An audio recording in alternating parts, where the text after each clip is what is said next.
on this computer. Share screen.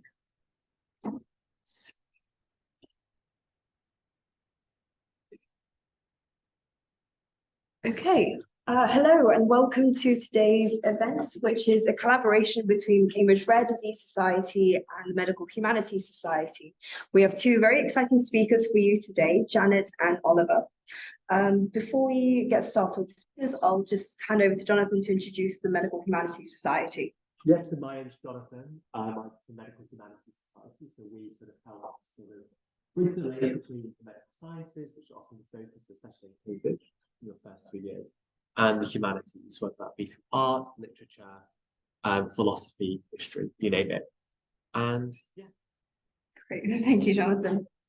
Great, so without further ado, I'll just figure out the tech and introduce Oliver, who will be our first speaker for today.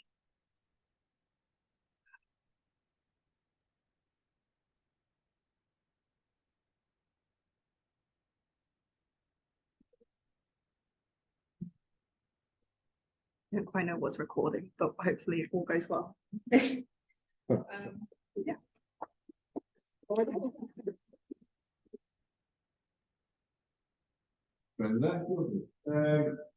Yes, my name is Oliver.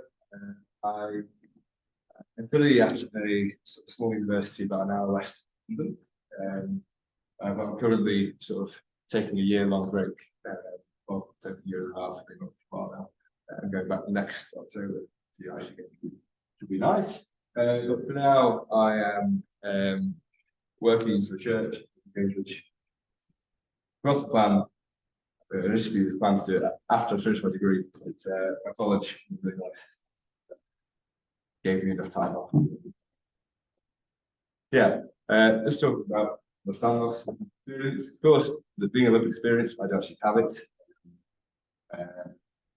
I'll mention this in a bit, but it's much more common in women. So here I am.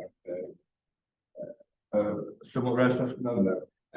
Yeah, I'm actually the only guy I know of. I've heard of quite a few people around. I suppose. Yeah. I think it's best just get started because I'm sure. There we go. Medical overview. So, self-explaining. Someone's probably not. Because I'm not. And there's a lot of complicated genetic language, and I will take some of the grain of salt and keep in mind I stop talk much. So Munchausen Syndrome, oral, they're a group of genetic and generally hereditary disorders, conditions. So they're quite a few types. And they mostly do with alterations in the code, that's a code for various forms of protein and collagen, which, if you don't know, is the most abundant protein in the body. This leads that collagen often being defective, generally through weaker structure, so much more prone to being harmed and damaged. And you know, the stretchiness often leads to so if you ever see people who can stretch their skin really far off their body, they're often those people are people with a form of not the way I have. I mean, I think my skin's like not really.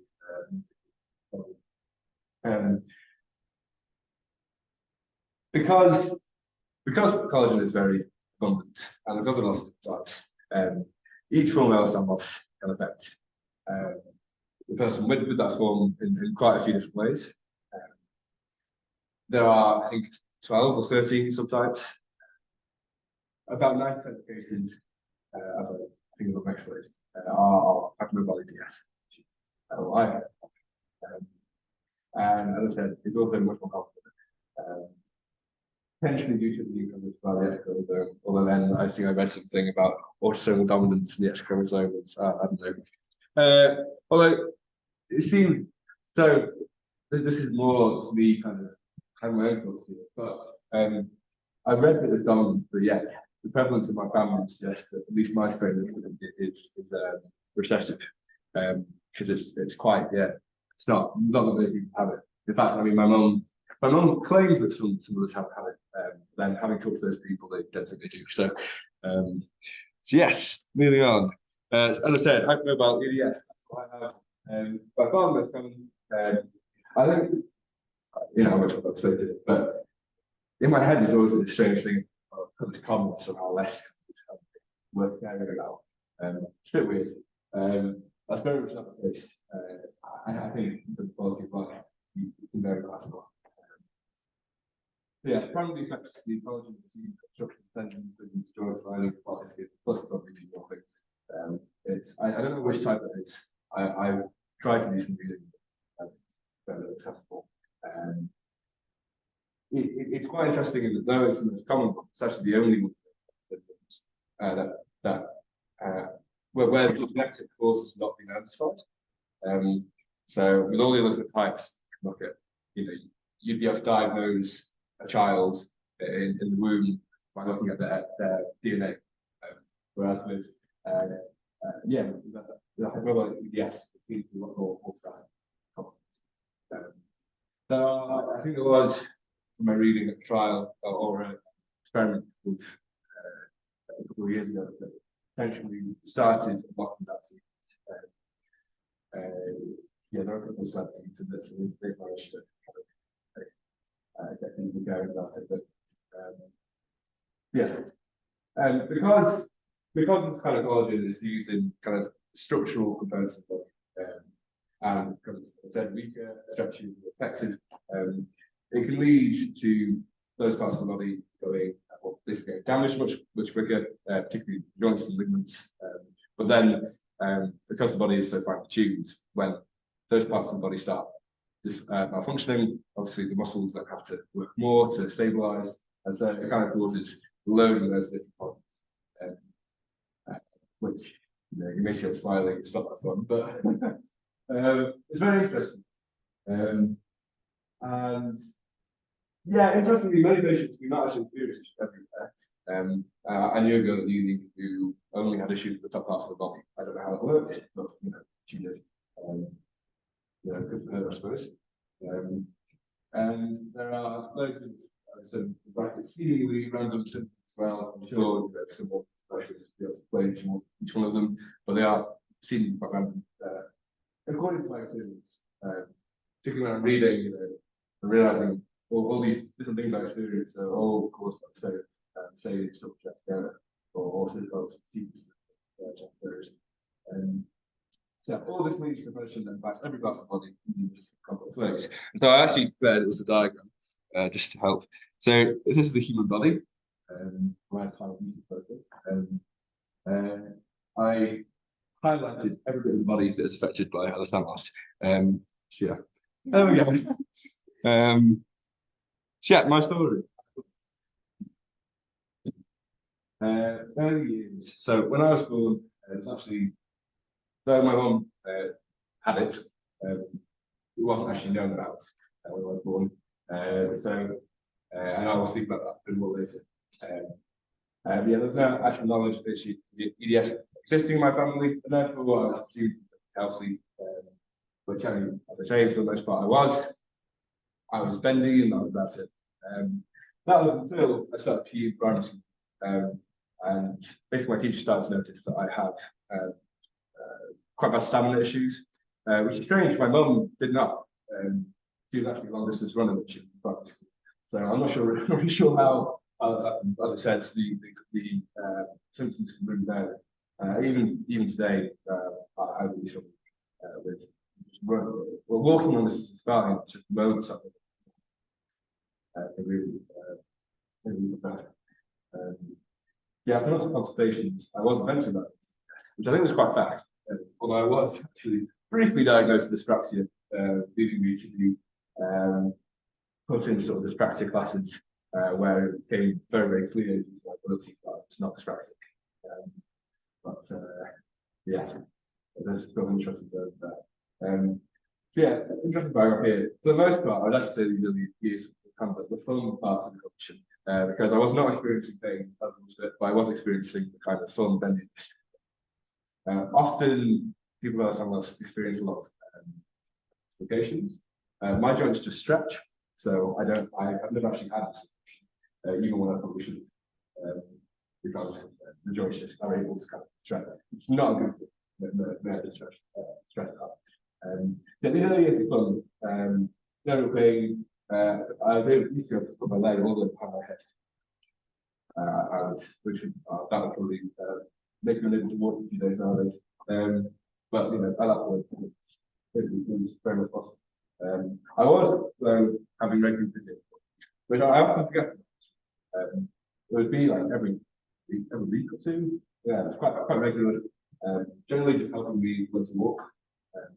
I started walking a lot later, so I was allowance. And so these sessions would be me kind of, you know, put one foot to we learned to kind of put one foot in front of the other, you know, walk in a straight line, and all that. That's quite fun. Yeah, so I'm trying to yeah, videos are really good at making video. So keep it. I can see just watching. I appreciate that.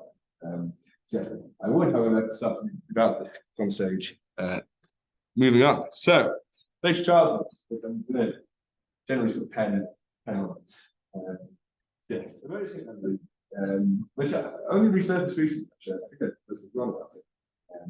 Is I was at to physio when I was 10 to 11.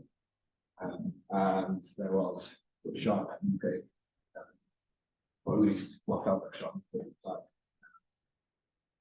Yeah, it's just been striking me how immersive that actually is, and just all the ways that which it's kind of that became the new law. But in that moment, it's quite strange. I say here, I hadn't been diagnosed for years, so I didn't know what's going on. But I see that was going on with the body. Yeah, as time went on, there was certainly a uncertainty I developed. I didn't know what I'd be capable of at the time, or if new activity appeared, I didn't know whether I'd be able to do that. You know, it was useful at times that I could justify my just kind of mental looks at skills, although they have that back, which I do. It's worth noting my height has definitely made so much worse for me. Yeah, it's definitely had some effects. Yeah, my body's condition climbed, I guess, on a relatively level quite dramatically over those years, going from being pain-free to being in pain in every living moment. Also, just in terms of what I was able to do without damage or as I mentioned, there are quite a few random symptoms or wide symptoms, and I don't really have it as much anymore when I'm like teenagers. My stomach was awful, because the lining in the stomach is made partly out of collagen, so mine is thinner, which yeah led to some pretty bad pain. I think the teacher once thought I had appendicitis. But it's just real acid reflux, that kind of thing. And that dysfunction is throughout the entire nervous system, until you can get growth, talk about that. Focusing on that, we're going to talk about it a bit more later. That's kind of more humanitarian started. So yeah, my story now, starting to later, I got that. So nowadays, as I mentioned, stomach issues seem to work resolved. I mean, often people are very unstable, but still seems to remain stable. I live in constant pain, not as bad as it sounds. Typically not very used to it, but I find at all points there are usually 3 or 4 parts of my body start hurting. Whether I be stood up or sat down, lying down, etc. There's quite a lot going on down there. But in a way, like for me, there's no real difference between kind of that where that sense of body moving is and pain, right? I don't, yeah, I can't actually comprehend what it feel like to move part of the body and not get pain in the process of doing that. But in a weird way, that's actually not too bad. Because pain is just part of how I understand being involved. Yeah, and you know, nowadays, personally, especially my legs, they're not great. I found that because I was so good at falling over, I actually am very good at not falling over now. Potentially less than the average person, because you know these moments where I almost fall over happen a lot more. So I'm just very good at knowing how to stop that. But yeah, something is way more frequent. I can't really stand still, as you maybe noticed. I have restless legs. When it's bad, really low.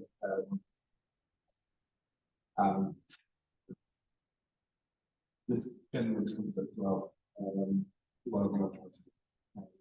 Yeah, sleeping is something quite hard sometimes. Yeah, not. I'd say 30 minutes, which for me is kind of like a good period of time to get sleep. Where the first bit will be something, and then 2-3 hours, probably a couple of times. Yeah, which you know, very used to not too bad. That's fantastic. What else? Yeah, I've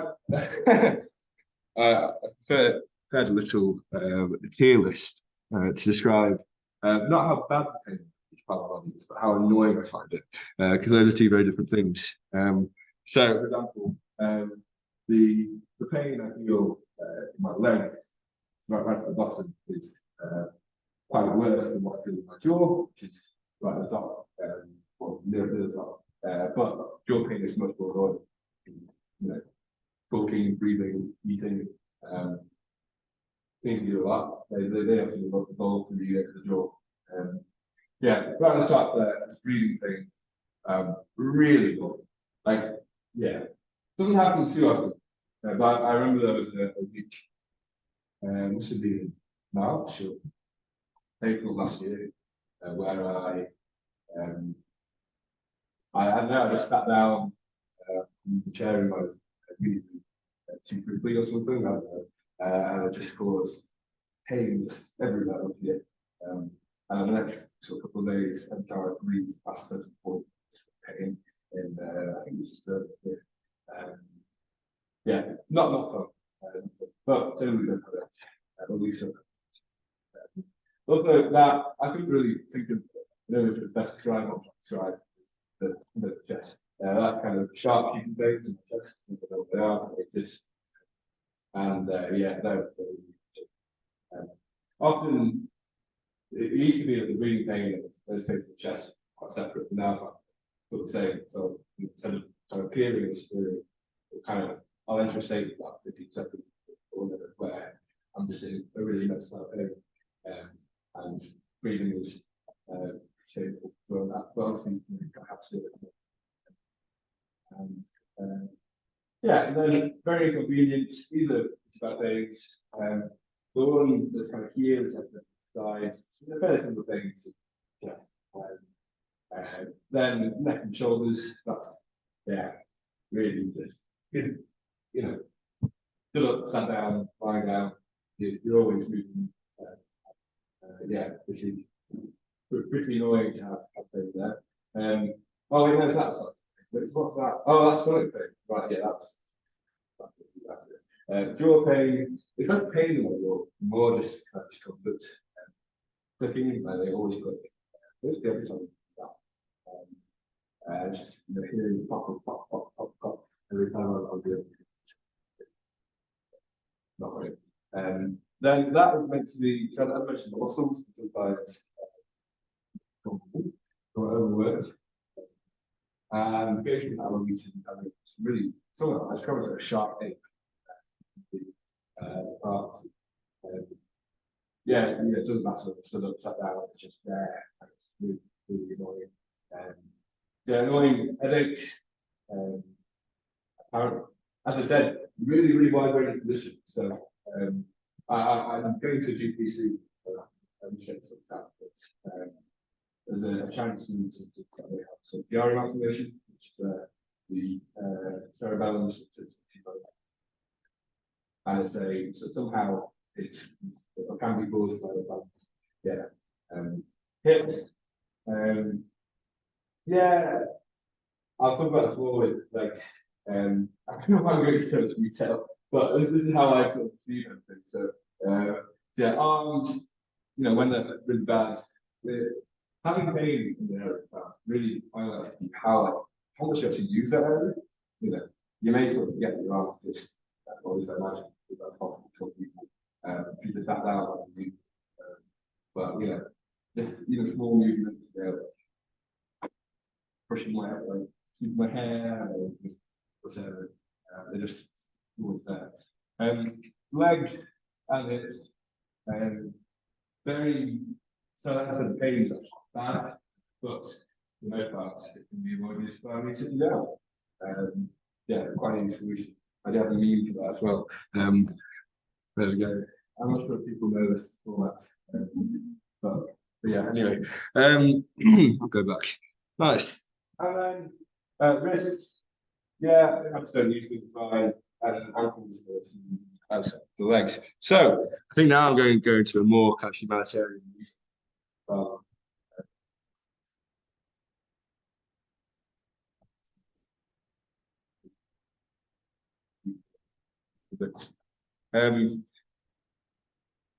Is it Janet? It is. Yes. So Janet will be talking a lot about diagnosis. So I mentioned my mum earlier, and there were kind of two stories that I've said, kind of how she was wronged through sort of poor understanding of this condition. So I'm an only child. My parents wanted to have more children. Because my mum had not been diagnosed, even though she'd been complaining for 13 odd years by that point, that's something I'm very good at. The doctors have managed to figure it out. Showed that she didn't have any specialist support while she was pregnant. And it was fairly catastrophic for her body. It took me a few years to recover from that. The pregnancy is normally not great from what I heard, but for my mum it was quite sort of saving really. But yet, so then I was born, and through kind of my issues and a specialist in the area, I was diagnosed. She then received her diagnosis. But then when I was 16, basically my mum having really awful pain, and she went to go see a physio, a junior physiotherapist, stress, who, in response to the pain, she your joint, and it kind of somehow died down again. But then about 6 months later, got bad, once more, and she went to go see a senior physiotherapist who thought, perhaps we should scan this. And so they did scan, and they found a lot of tumors, basically. The main, the sort of second largest shattered bone, hence, you mentioned that patient. So yeah, that was, they estimated the cancer to be around 5 years before diagnosis, which is a pretty long time. I mean, it's genuinely incredible how even though it's kidney cancer as well, you have one kidney that's destroyed, and you have blood looks normal. It's a weird case, but I think our condition really did delay.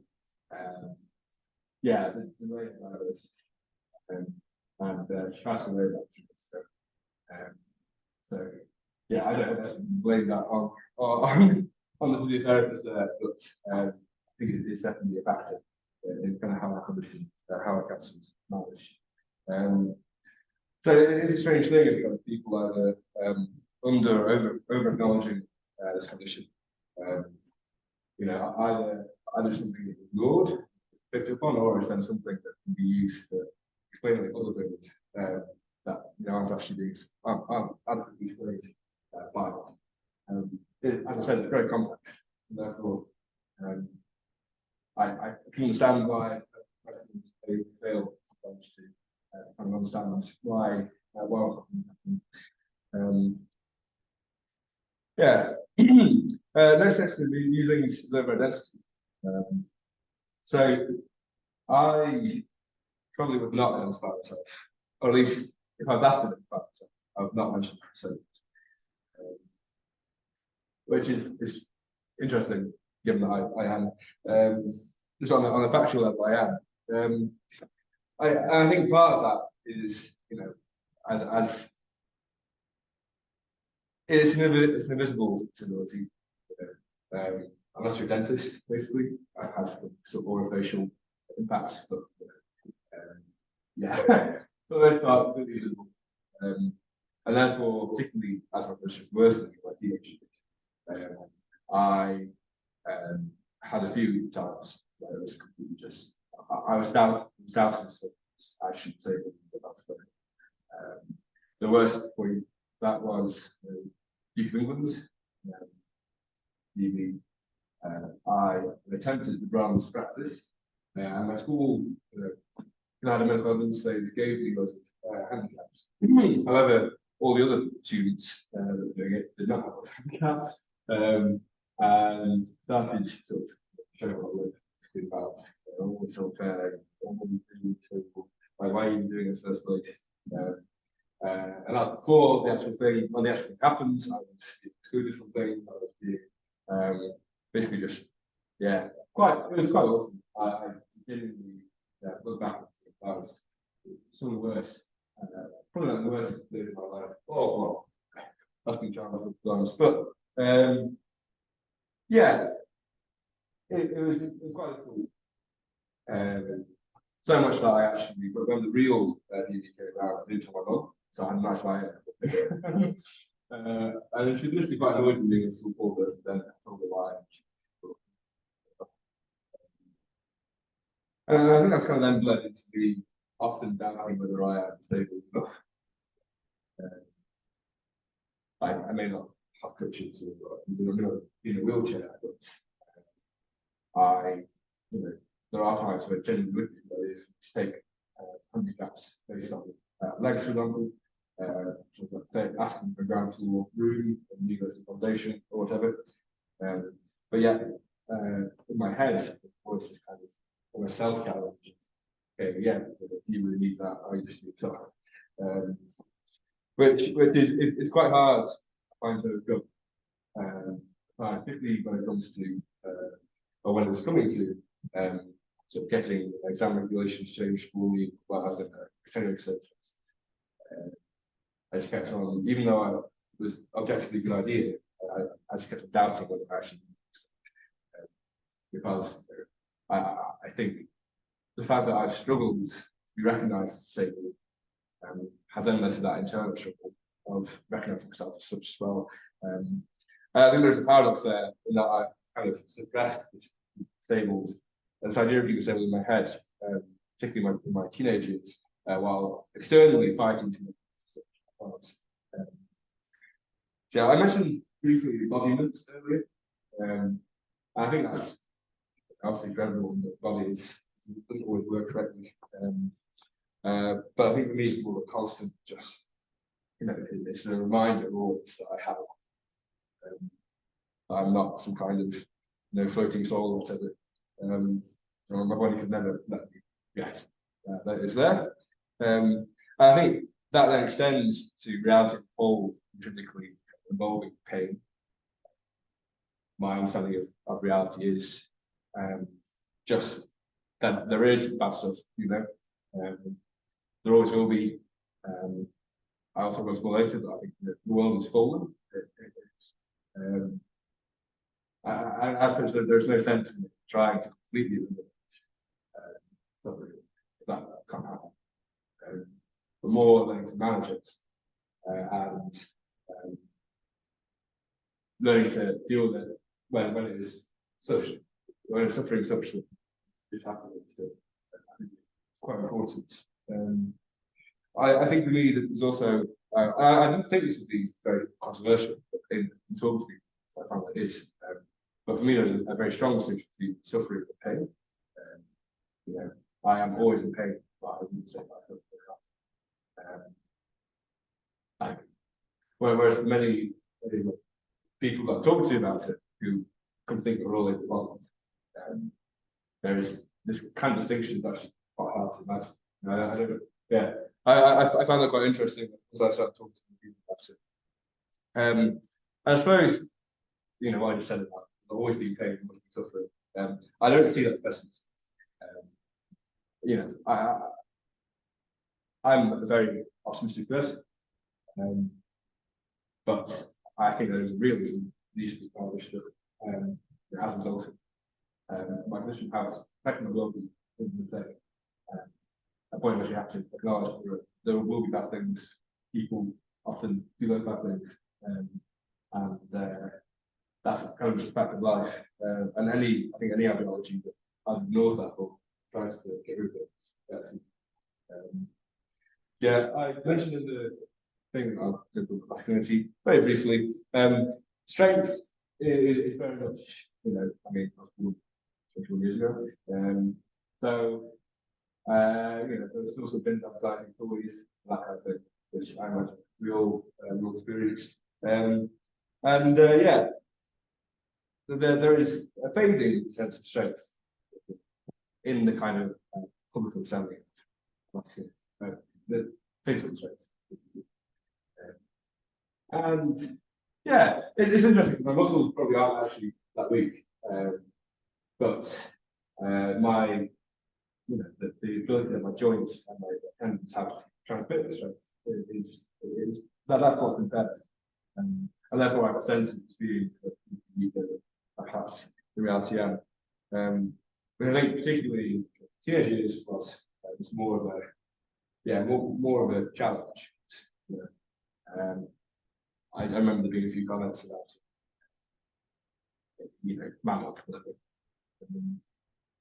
And I think on a more kind of a personal level, there's a day genuinely I don't think I'll ever, but my arm and my left arm was so just bad that I couldn't even lift like a plate. Kind of anything above maybe 150 grams or whatever. The act of lifting it caused really bad pain in the arm. And I always think to myself, what if one day that's it? That is just my baby. Maybe you don't like carrying a child. But yeah, and then last bit. So I mentioned for church. I'm a Christian, and the point of this talk is not an evangelistic talk, so don't worry, I won't go too far. But as I said, I do view this world as fallen, and I think that is something that's backed up by my experience very, very easily. You know, as I said, my body is inherently fit. There's not, you know, it's not that something's going wrong with this, so it is painful. I think many people have assumed that part of my optimism around my condition is this idea of healing. I do believe that people can be miraculously healed, like myself. I think it's more complicated than that. I recognise that even if I were to be miraculously healed, I still have a body that was in a fallen world. No everything would be perfect. I think it's very tempting for me to believe that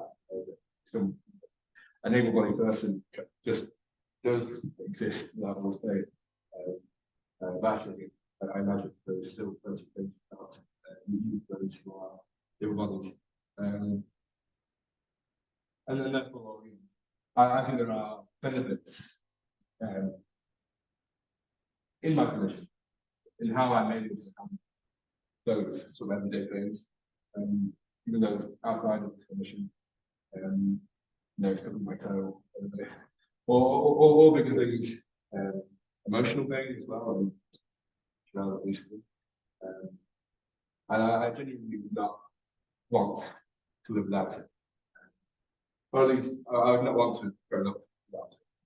At that point, I will or you as having done it, you can do for me.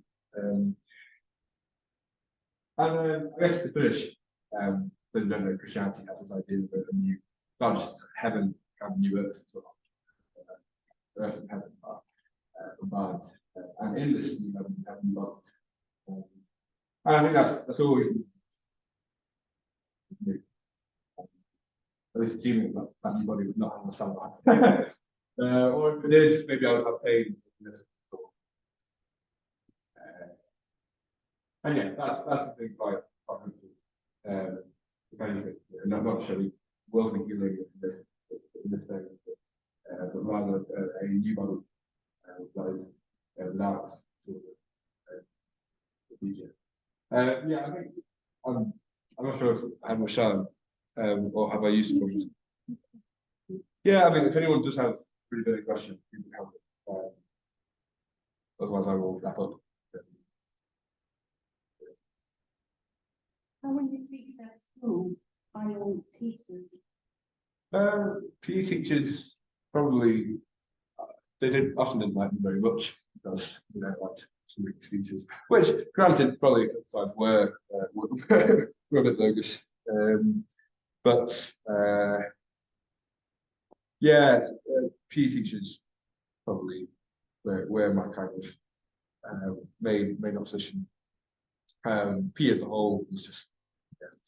I think I managed to injure myself in year 11. I went on my knees, and so I got off PE 1 week and then just kept it going. that's an excuse. From that week on, so I got to stop doing it, which was good fun. But I think teachers are all right. I mean, in secondary school, I wouldn't say that recognition impacted my academic performance. At uni, probably, but that's true.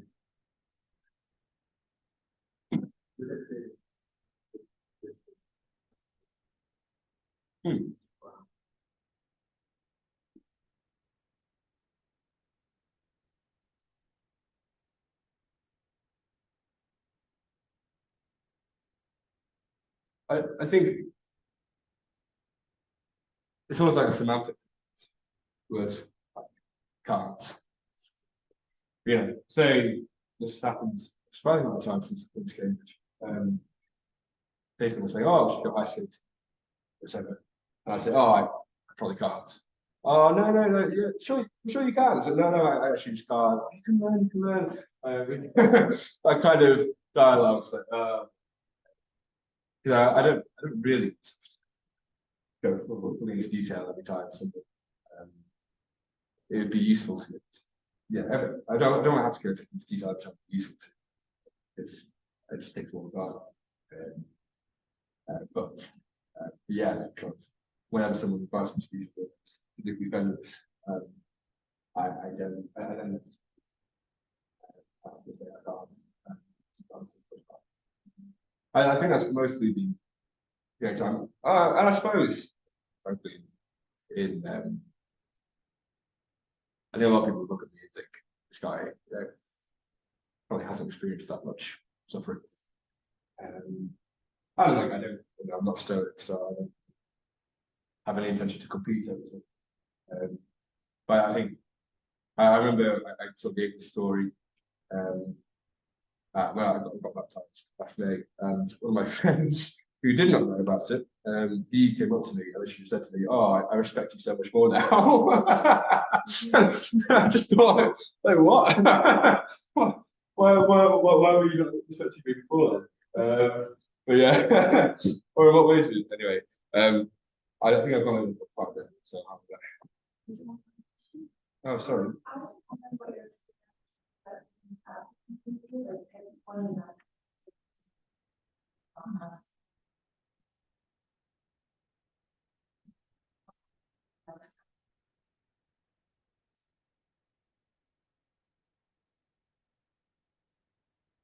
I had a really nice doctor in my uni system. Yeah, she was really. I think she she was an infectious disease specialist. It was because I was looking at being diagnosed or something like that. And yeah, I think I've just found with doctors, the ones that I sort of appreciate the most are those who are just going to actually listen to me and like let me. Sorry, I think I expressed in between my climate of, you know, ones who won't just kind of rush in or use their 30 years experience or whatever. But I just want to actually sit down for 10 minutes and just have you describe what's going on. So I think you know, my mum was a Russian as a pharmacist, and you know, from what she said, whenever she'd walk into GP or whatever, she'd see on the screen somewhere like a medical professional, and I think the nature of my position has meant that I had to learn, you know, a bit more about how the body works, partially from my mum. And so I found that some doctors may actually just disregard what I say because I'm, you know, or whatever. Whereas I think I actually do know about, particularly when it comes to my body experience with that. So, yeah. Yeah, thank you very much.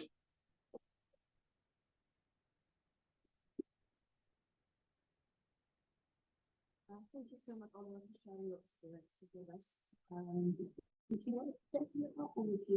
Yeah, we do the Word document first, so then we can go on to the slides. I think.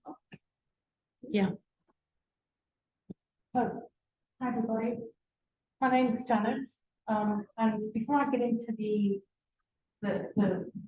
my talk this evening, I wanted to first break the ice because I think it's very important. This will allow you a very good lesson because we all have bias. We all do. So I'm going to give you an exercise. So I'm putting myself out there. I'm making myself very vulnerable. So I'm going to ask you to judge me. So choose an age. That's number one. Which bracket do you think I am? Number two. Which bracket do you think I am? 3, 4, 5, 6, 7, 8, and 9. Yeah, quite a lot there. So let's go to number 1. It's okay. Honestly, I do this quite often, and people are like, I don't want to say anything. But this is a pretty good lesson, yeah, because we all judge and we all have a bias. So, who thinks I'm 21 to 30?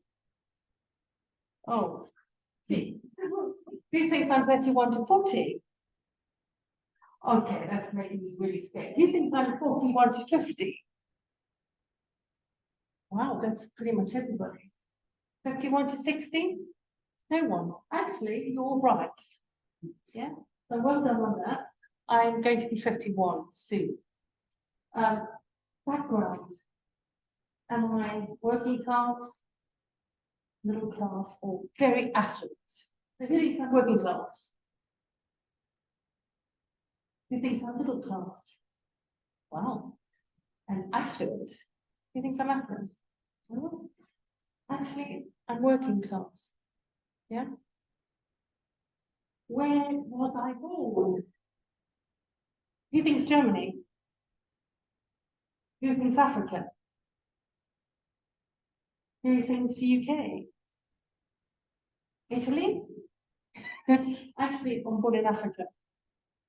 My mother is German and my father is English.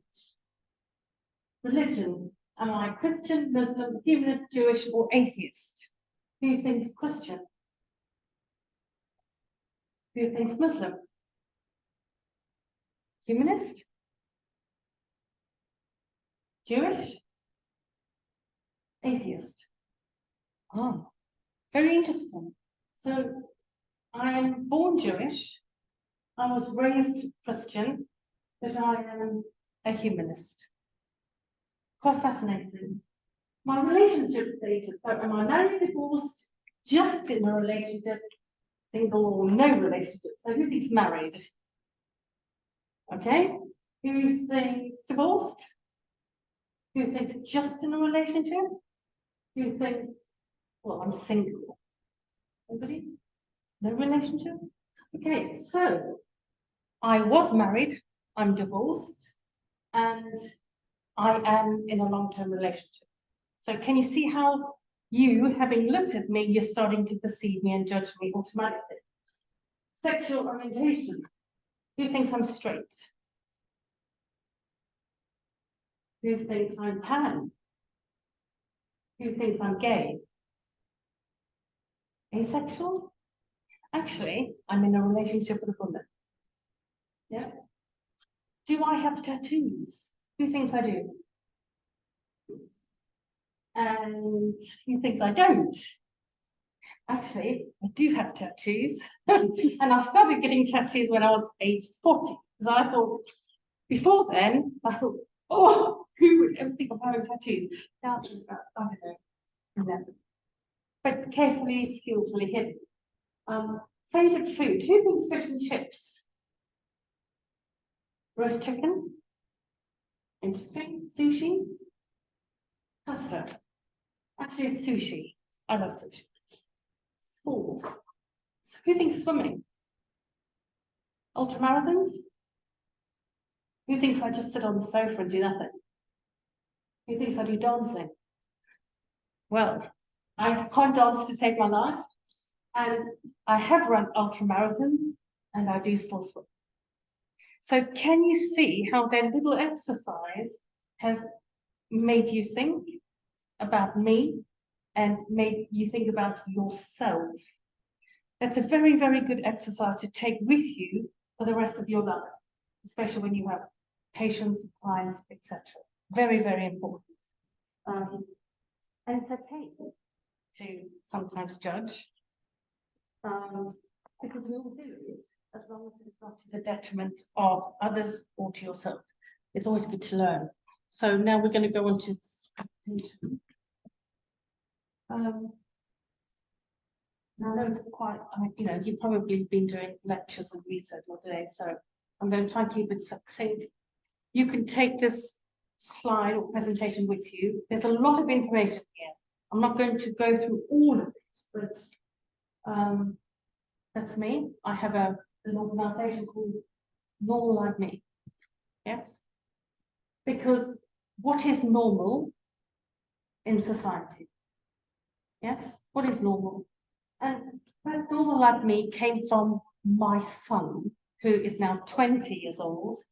And he, funny enough, has got a rare disease.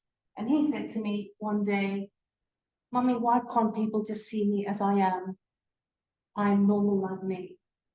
And that was very, very fascinating. He's got learning disabilities, neurological needs, etc. But he came up with that, and I thought that just fits everything really into science. So I represent people. I advocate for people, so I'm often in court. For example, I would be fighting for you and representing others in court and holding doctors to account, NHS to account, local authorities, government, or other. So that's what I do for a day job. I also incorporate looking at documents, medical documents, and fighting for clients from a forensic perspective. Okay, so let's go to the, which one am I pressing? Okay. Okay, so rare disease gaps, the role of health within accusations of Munchausen's by proxy, factitious disorders, or other. I'm sure you've all heard of factitious illness disorders, FII, Munchausen's by proxy, etc. So I think most of you are medical students, health students, humanity, looking at the whole range of health. It's most important that you understand the health principles of 1946. Do you know what they are? No. I'm going to urge you to read up on this. The NHS was founded on the health principles of 1946.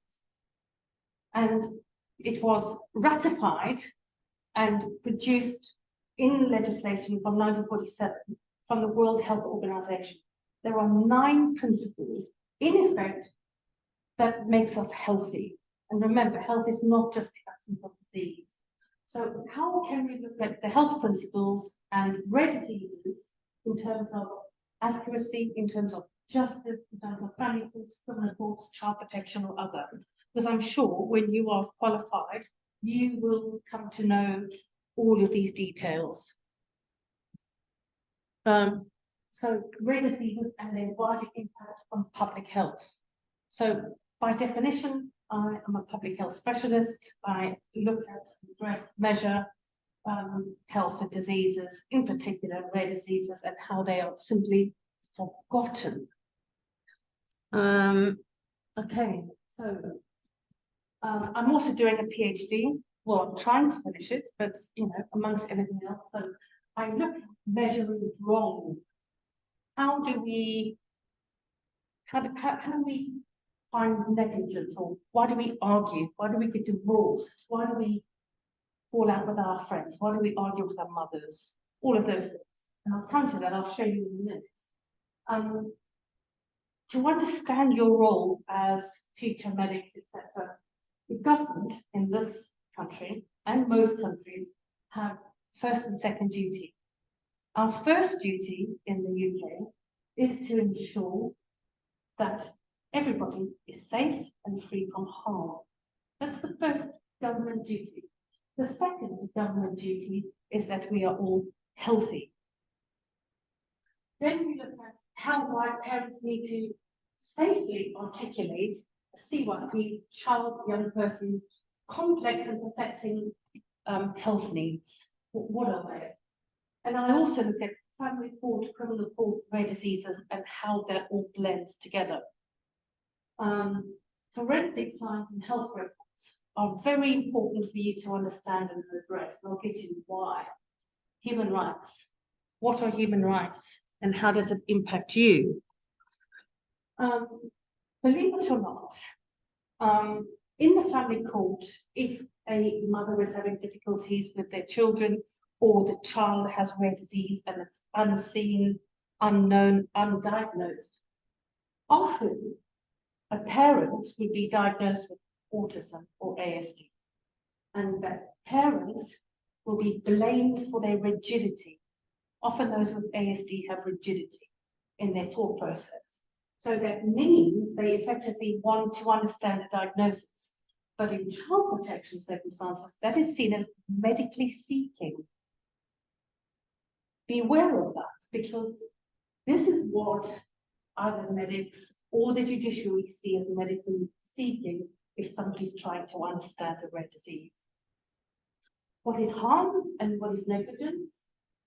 Rare disease gaps come proper in the family court, in criminal courts all the time. And because of the work I do, forensic independent investigations is another strength of what I do. And I also have the Justice Initiative, and I'll get back onto that as to how that'll impact you. So, think, that's your first principle of any medic or health professional, because we have to think, we have to listen, because it's so important. As your mother tried to articulate, as you've tried to articulate, especially with EDS, did doctors listen?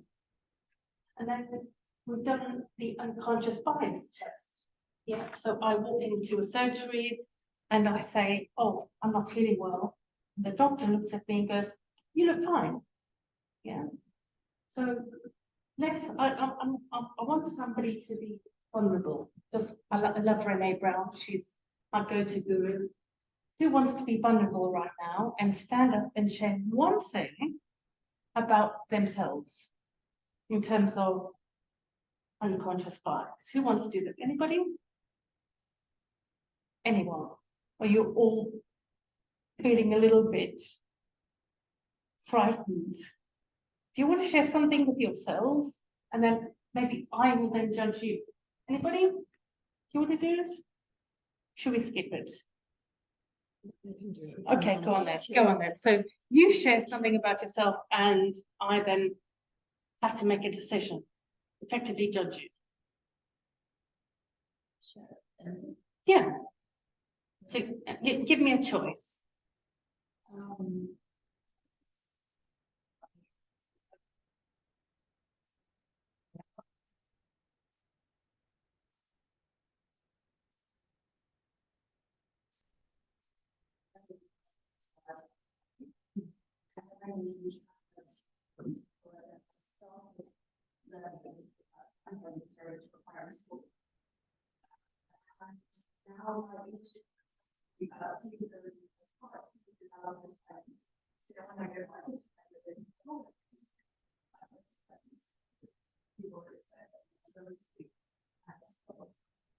And I think that's, you know, thank you for sharing that, and that's your vulnerability. And I think, you know, by being open and being unafraid to be vulnerable shows you that when your patients one day or your clients come in one day, that you don't just automatically judge them, because, you know, they could come in and judge you and go, well, you've never really listened. How is that going to impact your practice one day? So thank you for doing that. Okay, so your patients walk in, I walk in, somebody walks in, how you look, and what they see. So again, your clients walk in, you look fine, you look absolutely fine, but how do I know that? Yeah, you go, oh, I'm fine, yeah, I have pain, I'm not struggling. Can you see the interconnection between your bias and how you perceive somebody to be? If you get that wrong, you have the impact and the knock-on, financially, emotionally, mentally, physically, etc. The financial impact when medics or health professionals get it wrong is significant. And it's also significant upon yourselves because you can be sued. If doctors, medics, health professionals get it wrong, the trauma that you inflict upon your patients is significant. In terms of rare diseases, are clinical pathways that effective? Do we have effective clinical pathways to diagnose rare diseases? I don't think we do. The point of diagnosis. At the moment in the UK, I'm not quite sure about the EU. I haven't done a lot of research in the EU or the States, but it's pretty poor in this country at the moment, pretty shocking, really. If you have a rare disease and it impacts you physically, mentally, neurologically, learning disabled, there is an impact on the Ministry of Justice, because the Ministry, let's say you do something wrong, the Ministry of Justice don't really know what to do with you. The police don't care. They don't really care about mental health at the moment either. That's another impact. Mental health. So if you've got a rare disease, I'm sure you have your up and bad days. And so the difficulty is, how do you express or explain your mental health? There's a huge knock-on effect. Social care and education. Often, social workers do not understand rare diseases. It's not even on their remit. And education, it's not even on the educational remit either. So you have a group of children, young people going to school. There's no idea about rare diseases. There's no understanding how are these children going to be educated effectively. They go to the GP just says, oh, well, they may have a rare disease, they may have this, we don't know.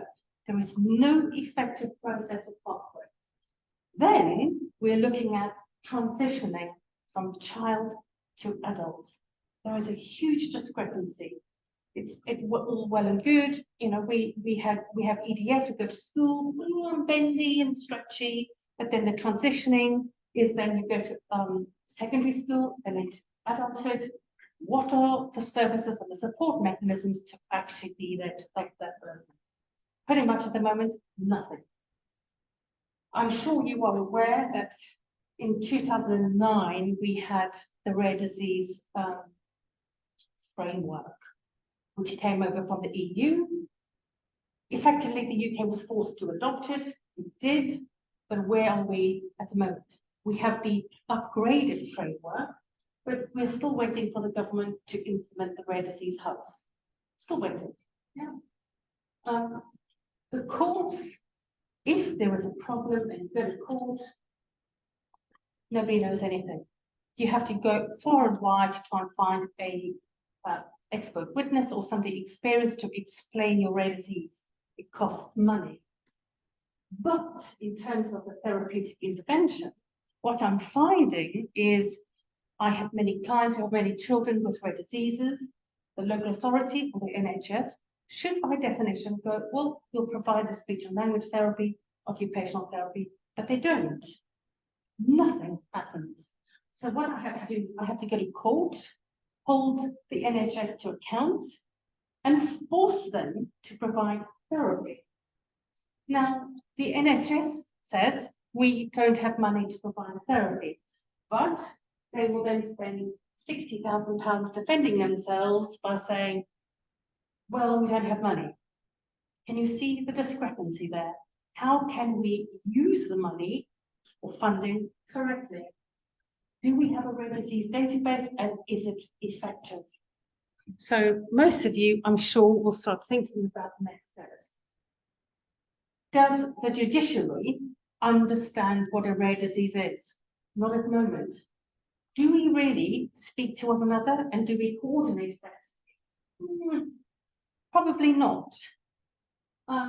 When we are trying to resolve or understand rare diseases, often parents have to take time away from work or give up work full time to care for their loved ones with a rare disease or a disease that's undiagnosed.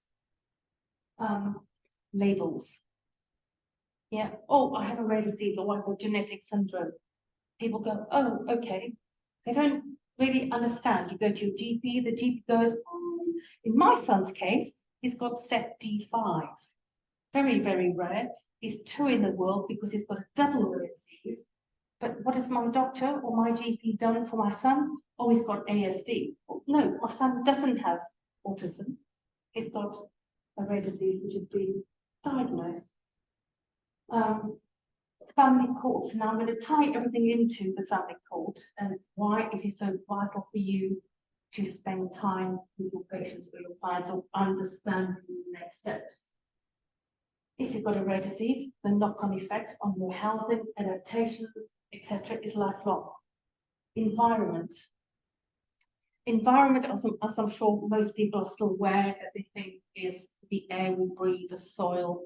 It's not always about that. It's about how you fit into your environment, how an environment makes you feel.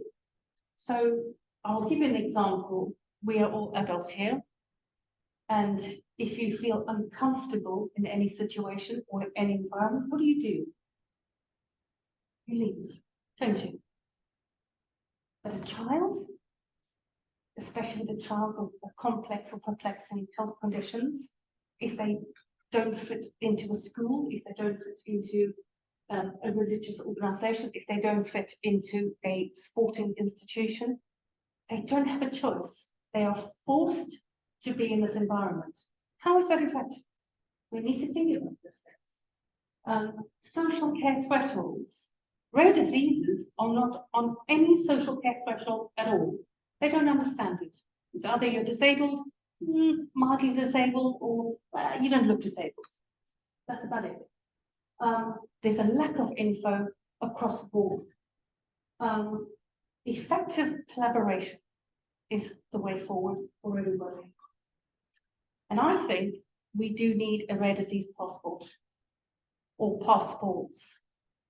And I don't really like what I do sometimes because I'm actually quite a lovely person.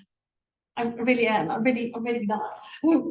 But if I'm fighting against the government for a child, a person, an adult, I'm not nice. But because I have to be fighting for somebody's rights. So I'm often having to take on the government, the Department for Health and Social Care, local governments, and the integrated care boards, quite often. And it's very stressful. So that's me. Who am I?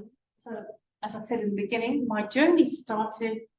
So I started in law and I progressed into business. I was disillusioned by everything, and then I went into health and public And I'm trying to finish my PhD. Hopefully I'll finish before I die, you know. I'm getting there. I've got a few more years. So in 2020, I started looking at my clients' caseloads and starting to look at rare diseases and how everything, as you said, what did you say? A fallen world? Yes, a fallen world. What is a fallen world? Well, parents are often wrongly accused of harming their children. Now, some parents, carers, etc., do harm their children, but the percentage is less than 1%. But I can stand here now categorically and state with 95% certainty that there is an increase in Munchausen's by proxy, an increase in factitious illness and fabricated induced illness. And it's risen exponentially. How? Parents are becoming more aware. They are more informed. We have access or readily access to the information.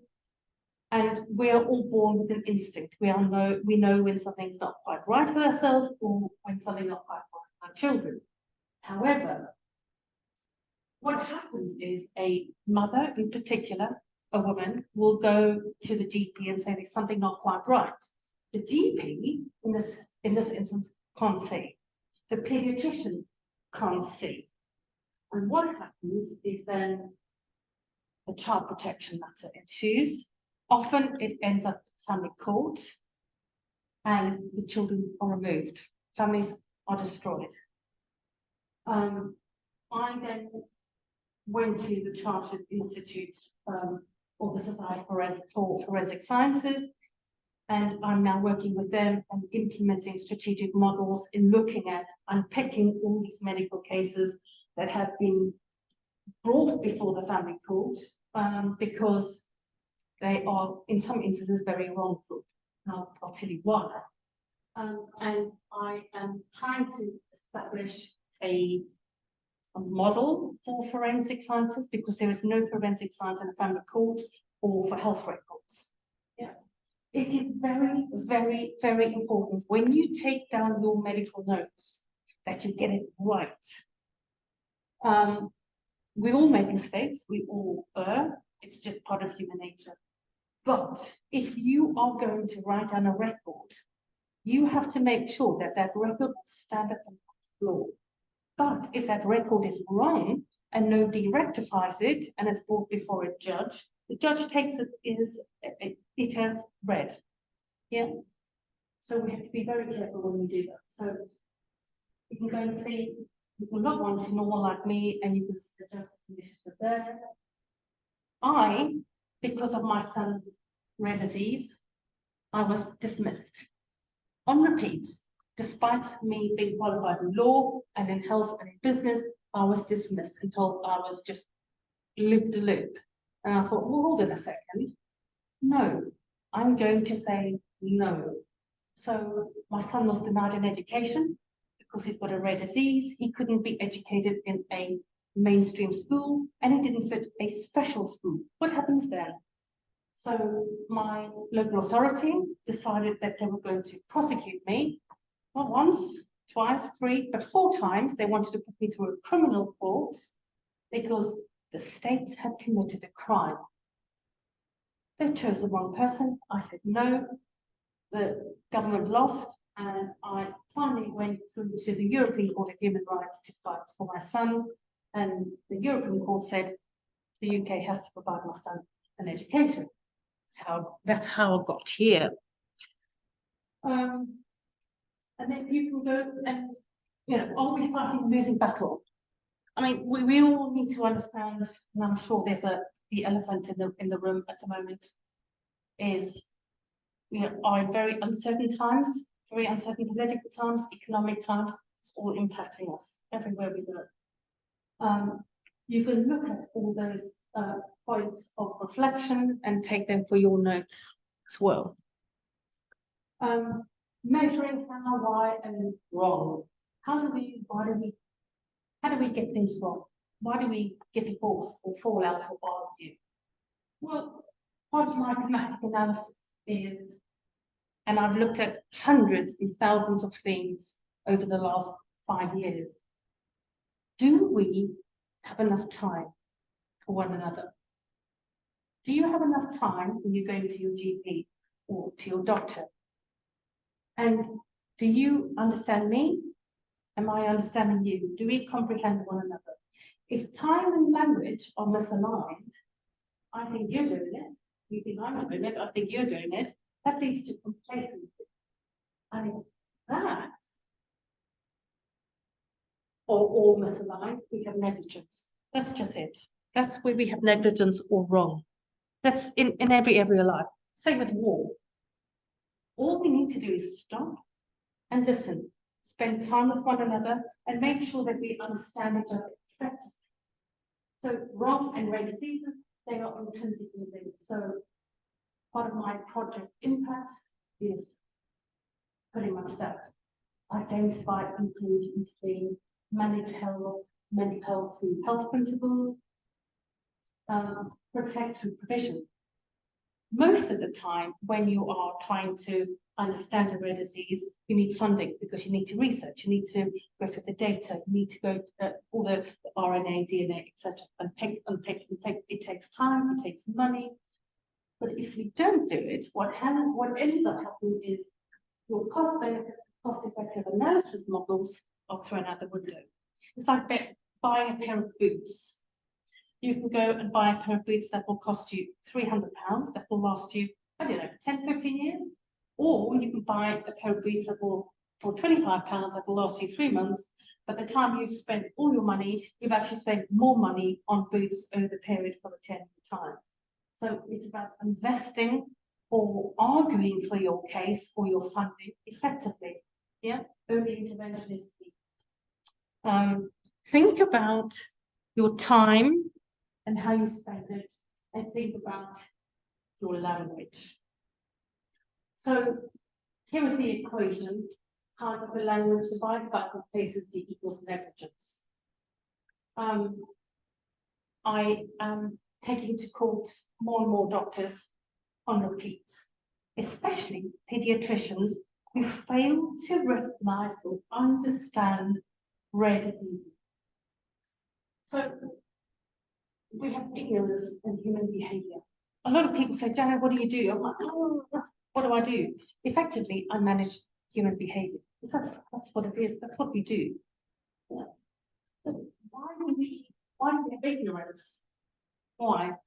Let's go back to unconscious bias, because we see things how we see them, how we perceive them. But also, we have a misalignment of incentives. How do we get to that? Well, what's in it for you to change your behavior to eliminate negligence? So we go back to time and language again. Okay? So, again, we have to keep all people safe. That's the first rule. You know, we all have an oath, we all have our duties. We want to make sure that everybody's free from harm. Most of us here are to promote and protect health. And you can go to the health principles of 1946, and you can go and read upon them. I really, really, really suggest you do that. Most doctors I take to court on a regular basis don't even know what they are. It's quite shocking, really, when you consider the NHS was built. So without health, there's nothing. Yeah. You can study and travel and go whatever and do whatever you want to do, but if you don't have your health, what's the point? Yeah, it's not. Now, linking rare diseases to the here and now. I don't know if any of you have seen Netflix or watched Netflix. There's a documentary called Take Care of Maya. Have you seen it? Anybody? I'd recommend it. So Maya is in America. At the moment, I'm actually, the jury are in deliberation right now, currently in Florida. And it's Kowalski versus Johns Hopkins Children's Hospital. So I recommend you go and watch Take Care of Maya on Netflix. That's pretty much what I do on a regular basis. It's what her legal team are doing at the moment. So Maya had an accident and she was left with chronic pain. There are some elements of EDS to Maya as well, but nobody could support Maya. So regional chronic pain or however you want to label it across the world cannot really be cured. So those with rare disease are kind of left out there, an outlier. So Maya was seen by doctors and said, oh, just take a paracetamol. A paracetamol is not going to support those with chronic regional pain. And so Maya's mother was a health professional herself, but dismissed. Maya's mother then started researching on her own accord about how this rare disease impacted her daughter. She did eventually find a specialist. Now, the specialist said, we can support your daughter, but we have to give her an infusion of ketamine. By any means, ketamine, as you know, is quite powerful. But for the standard mean or the standard populace, we're not just going to give them an infusion of ketamine on a daily basis because it's a no-go. But if you have chronic pain because the nerves are misfiring, how do you bring your child's life back into a normal pattern? And so we go for the next option, we go for ketamine, which she did do by a registered qualified doctor in regional chronic pain. But Johns Hopkins or Children's Hospital said that's child abuse. Not one of those medical professionals in Johns Hopkins stopped, took note of the rare disease, researched the rare disease, did anything. They automatically had a bias and said that Maya's mother was abusing her and entered into child protection. She was removed from her family and told to live in hospital. It took fighting after fighting, child protection court hearing after child protection court hearing, and the hospital said, we don't agree with this doctor, there's nothing wrong with her at all. Now, you can go and watch the videos, you can go and watch the documentary. She had significant pain. Her mother, Maya's mother, unfortunately, now I'm a mother, I know what it's like to have a child. I know what it's like when your child is unwell. And I also know from my clients that I fight for on a regular basis when your child is removed from you. If you could ever be imagined being removed from your parents, knowing that there was nothing untoward, that your mother or father hadn't done anything to you. Such was the significance of this case that Maya's mother, unfortunately, committed suicide because she couldn't bear the pain of being away from her child, and she thought the only way she could get her child back home to her father and her brother was committing suicide. 90% of my clients are in the same bracket, and 95% of my clients I end up having to save their lives and not committing suicide because there's a way forward. Had doctors simply stopped, read, listened, spent time, and understood rare diseases or sought expert advice, Maya's mother would still be alive, and most of my clients wouldn't have attempted suicide. There is Sally Clark. She was a prominent solicitor in this country. Now, I don't know if you know of Sally Clark. Do you know Roy Meadows, Dr. Roy Meadows?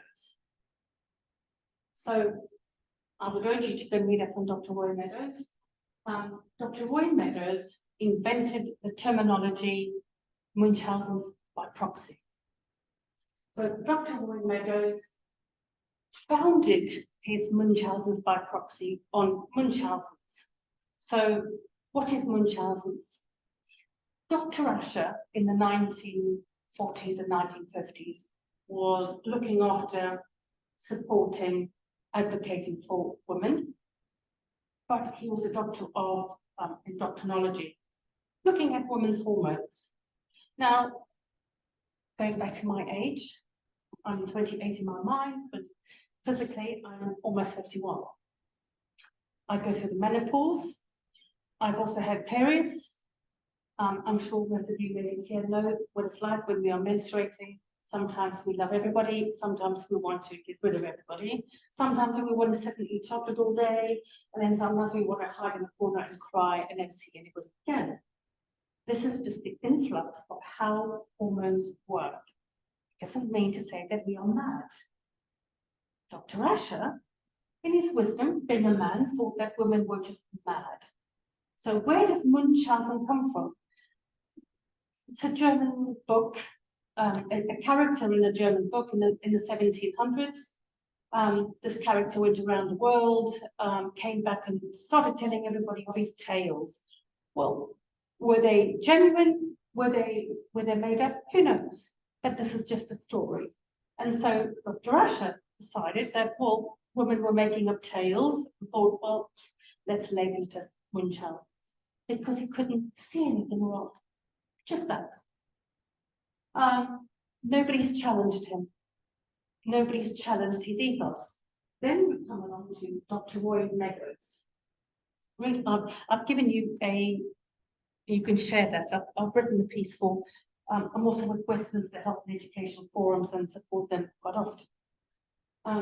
And I wrote a piece last year for Westminster Health Forum as to why we need to start changing the model for rare diseases and looking at mental health and Munchausen's by proxy, Munchausen's, etc.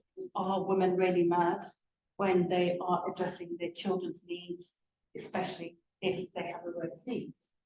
So Dr. Roy Meadows decided in his wisdom that Sally Clark murdered her children because she shook them. That's just according to Dr. Roy Meadows, because that's what women do. We are mad and we kill our babies. Sally Clark was found responsible because of what Dr. Roy Meadows had said. Nobody had challenged her. She was sentenced in a criminal court, and she fought and fought and fought and fought and fought for her innocence. Eventually she was exonerated, because what had happened was that Dr. Roy Meadows' science was debunked as absolute junk.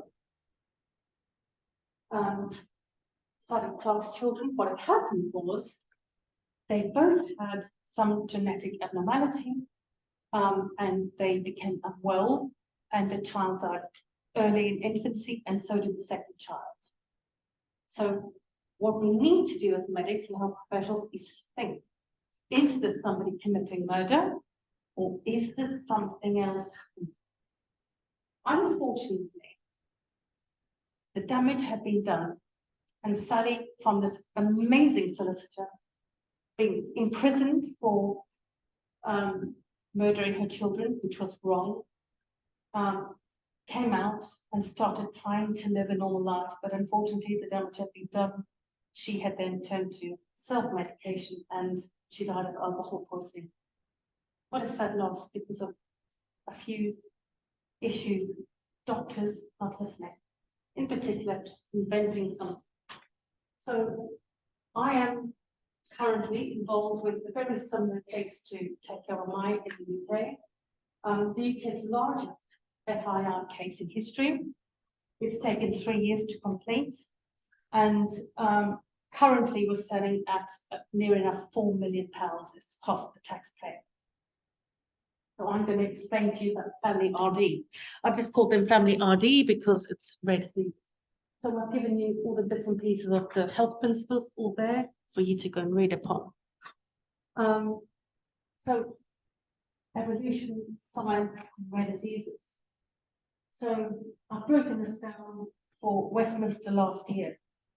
And starting at the 1900s, going all the way through to 2020. Looking at the timeline. And so effectively, where we are in terms of our understanding of rare diseases science. and next steps. Our understanding of health and medicine has come quite far, I'm sure you would agree. The education of yourselves has come very far. I mean, considering where we were in the 1900s to where we are now, not too bad. The judiciary's understanding has come far, but not that far. But what has come far is science. That's it's exponential.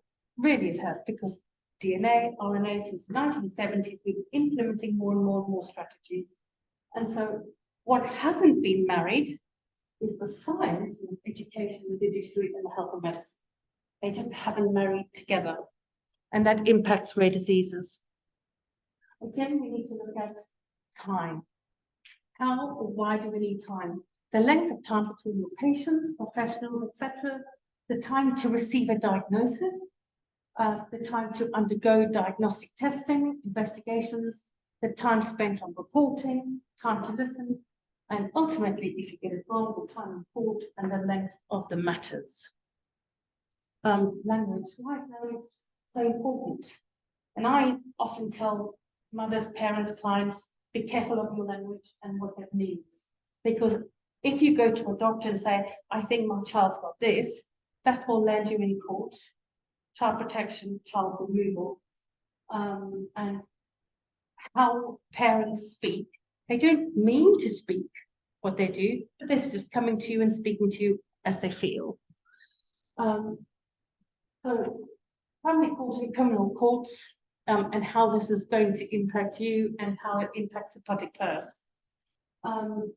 Oftentimes, solicitors and barristers and counsel, etc., will try and find plea deals. Or they will coerce you to say one thing. Well, maybe you didn't mean to, but you did.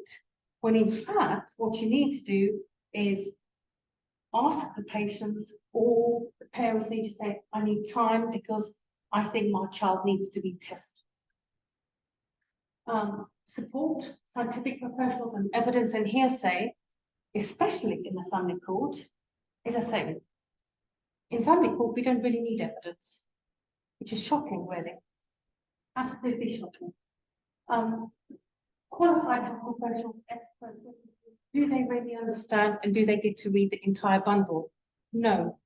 So you only have a proportion of what you're going to be writing a report on. Make sure you understand this one day if you are ever asked to write a report. It's very important that you know what you're doing. Document thresholds, family histories, etc. Very important. Forensic science and health records, you have to take note of all of that, why it's very important, because false and inaccurate records could land you in hot water. All of that is the health data and how you need to write your records. Amending records, I'll give you all the data there. Remember, opinions and views are not facts. Significant damages and distress.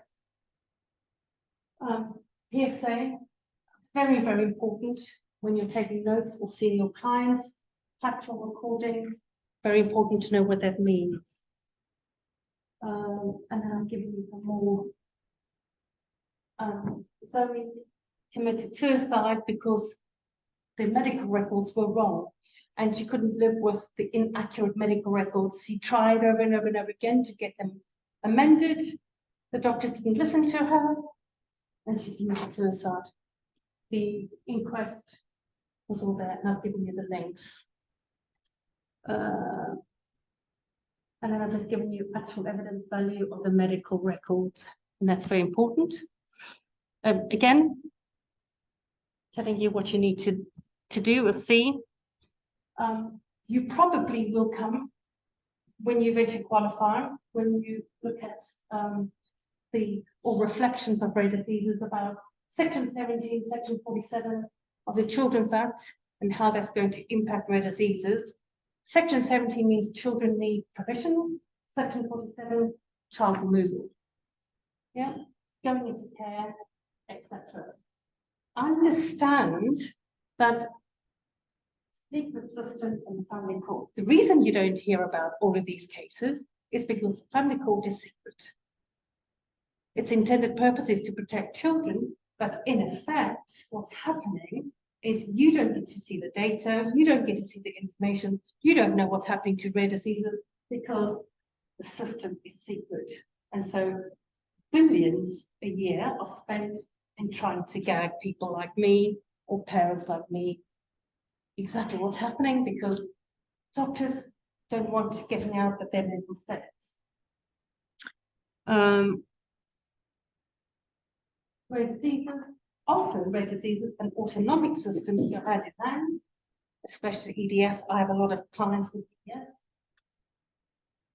Gene cards. You're going to be relying on gene cards more in the future. Pandas, it's ignored. EDS is ignored. Yeah, understand the difference between, you know, your sympathetic, parasympathetic, etc. Medical students in training share this knowledge because the more you know, the better equipped you'll be in the future. If you have a judicial training session or your law society offers you, go ahead and learn about that. It's very important. Rare diseases, as you know, are collectively not rare. Waiting times, research times.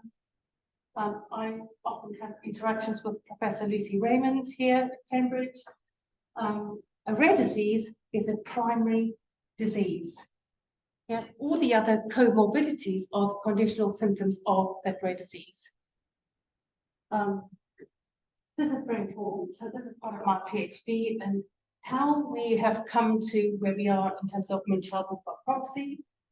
Think carefully that it's maybe not just maybe not child harm or child neglect, but what it could be is domestic violence. What it could be is the cultural indifference. Other cultures and other doctors, medical and health professionals coming to the UK don't always necessarily agree that somebody's got a rare disease or ASD or EDS. Many cultures around the world go, it's nothing. We need to think about that as well. Are social workers fully equipped to understand rare diseases, health, complex difficulties? Educationalists? No. They just all ignore it. A lead pediatrician or a lead GP in looking at Munchausen's by proxy are not specialists. Always ensure that when you are writing a report or one day maybe looking at a child or a child protection matter, are you really qualified to make a judgment? Unconscious bias? Do the police really understand health? Most of the time they'll go, yes, they do. I didn't know that police were qualified in health, but there you go. Currently they are. We also have rare mental health issues. Most of the time, the difficulties with Munchausen's by proxy is a rare disease. That's just from the research. I was explaining to you about this family that I got. Pediatric anomalies, wider family anomalies. Their family history was not looked at. The mother was accused of harming 48 pages of allegations where the mother was pretending or accused of neglecting, harming, abusing the child. The mother was born differently, then went into a domestic violence relationship. The domestic violence partner highlighted or found FII and said the mother was disturbed. The children also have difficulties, rare diseases. One of the children was sexually assaulted. The police said that's rubbish and it's make-believe and it's Munchausen's by proxy, even though it went to court. They were labeled as Munchausen. The children started in school with slow difficulties in health, etc., flopping, feeding, other learning difficulties. The domestic violence partner at the time said it was FIR. Educationists highlighted there was difficulties. Parents told to go to the GP. Parents followed orders. Parents said otherwise, something not right. I don't feel right. Look at me, look at my body. Look at my children. Children were plopping to the floor, not sleeping. The parent was labeled mad, mental, anxious, FI, Munchausen by proxy. There's no evidence. Child protection. I to keep the children family for 3 years. Just managed for her to keep her children. The evidence of all the medical records was in the bundle, but nobody had unpicked or joined the dots. What we have to do, when I say we, me and a few other colleagues, we have to go underground. That's the level of where we have to be. Underground meaning trying to find doctors who are willing to help us to investigate the rare disease. At the moment, it's a 3.5 million. By the time it's finished through appeal, it'll be in the region of 7, 8, 9 pounds. And this is where we are. That money could go towards you, the NHS, or other. Yep. I'll give you some more guidelines. And this is why do we need forensic investigations? And then the Justice Initiative, what I do, and fighting for the law to be changed so rare diseases are fully understood. That's all that. Yep.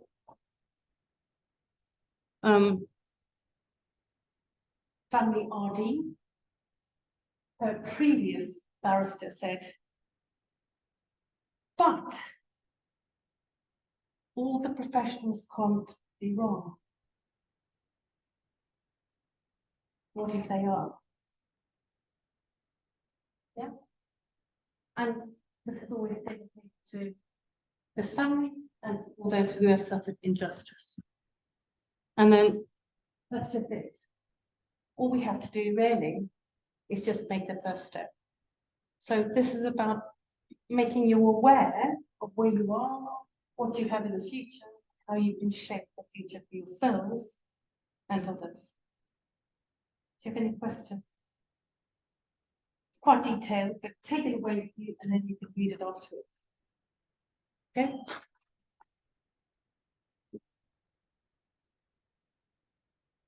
So much, Janet, and thank you so much, Oliver, and thank you everyone for hanging around. I know we've gone a little bit over time. We're not being kicked out as it is right now, so if any people do have questions and you want to stay behind and ask them, I'm sure if Janet and Oliver are still around, then they'll be happy to do so. If anyone came across this event not via our mailing list or are not aware of our Facebook or Instagram yet, please just ask me, maybe come to me at the end and I can put your CRCD on the mailing list if you'd like to join it.